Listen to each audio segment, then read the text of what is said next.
നിങ്ങളുടെ ഫേവറേറ്റ് സീരിയലുകൾ ടിവിയിൽ വരുന്നതിന് മുൻപേ സൺ നെക്സ്റ്റ് ആപ്പിൽ കാണാം. ഇനി എല്ലാവർക്കും മുൻപേ കാണൂ.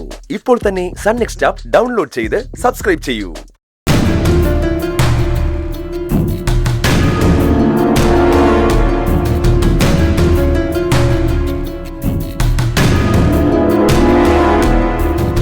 ഇന്ദ്രൻ ദൈവത്തെ പോലെ കരുതിയിരുന്ന അമ്മയ്ക്ക് ഇങ്ങനെ ഒരു അവസ്ഥ വന്നല്ലോ എന്നായിരിക്കും ഇന്ദ്രൻ ഇപ്പൊ ആലോചിക്കുന്നത്, അല്ലേ?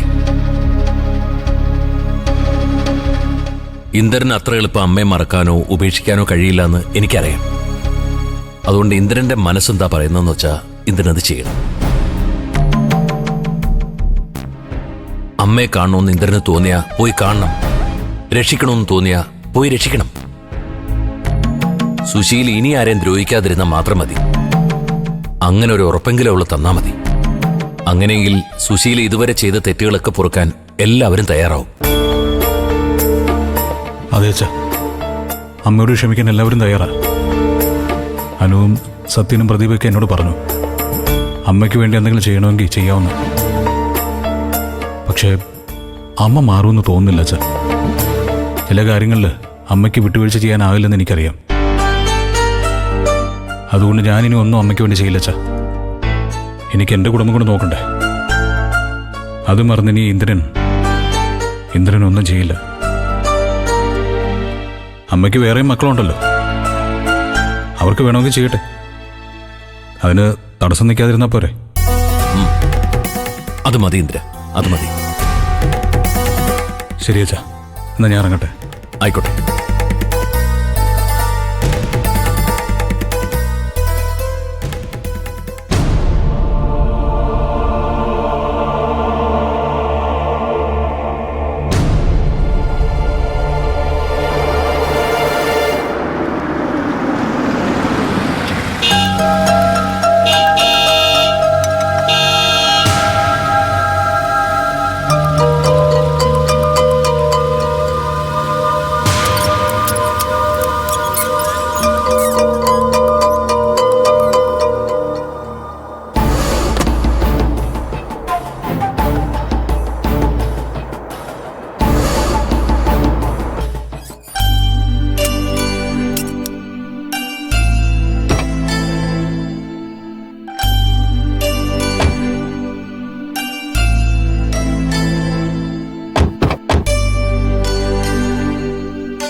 വാ.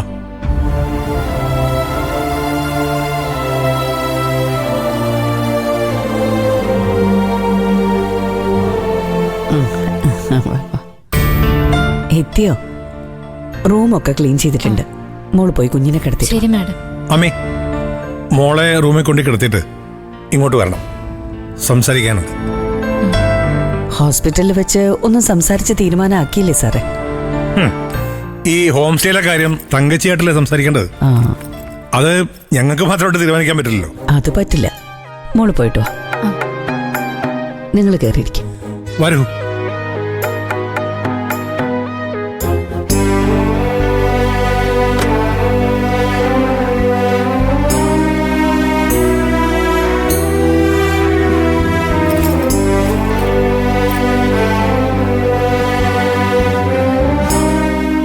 ഇരിക്കട്ടോ.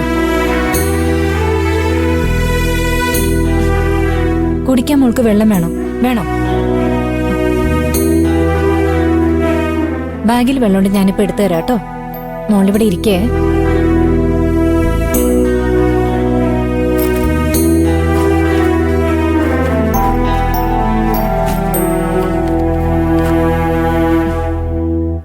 കുടിച്ചോ.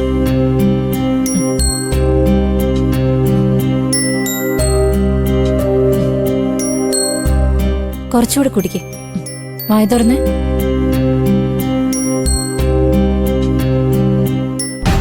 അല്ല, ഹോം സ്റ്റേയുടെ കാര്യത്തില് പുതുതായിട്ട് എന്താ സാറേ സംസാരിക്കാനുള്ളത്? രഘുവിന്റെ ഭാര്യയും വീട്ടുകാരും ഇവിടെ വന്ന് വല്ല പ്രശ്നം ഉണ്ടാക്കോ? ഏയ്, അവരെന്തിനാ ഇവിടെ വന്ന് പ്രശ്നം ഉണ്ടാക്കുന്നത്?